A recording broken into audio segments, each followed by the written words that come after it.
اے مسلمانوں، ہمارے مقدر کو اس رب نے لکھا ہے جو 70 ماؤں سے زیادہ محبت کرتا ہے، اپنے بندوں پر بڑا ہی مہربان ہے، ساری مخلوقات کی ساری ضرورتوں کو پورا کرنے والی جو ذات ہے وہ اللہ سبحانہ و تعالیٰ کی ہے۔ مقدر میں جو ہے وہ مل کر رہے گا، جو مقدر میں نہیں ہے وہ نہیں ملے گا، چاہے کتنا بھی مال خرچ کرو، کتنا بھی وقت خرچ کرو۔ کیا ضرورت ہے کسی پر حسد کر کے اپنے دلوں کو نفاق سے، حسد سے پاک رکھو۔ کیا فائدہ ہے کسی کے بارے میں برا سوچ کر؟ ہم لاکھ بھی برا سوچیں گے لیکن اس کے مقدر کا اسے مل کر رہے گا۔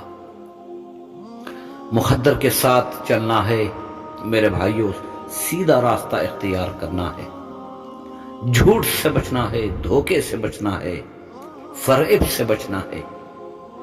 مقدر کا جو ہے وہ مل کر رہے گا، بشرطے کہ ہمارے راستے صحیح ہو جائیں۔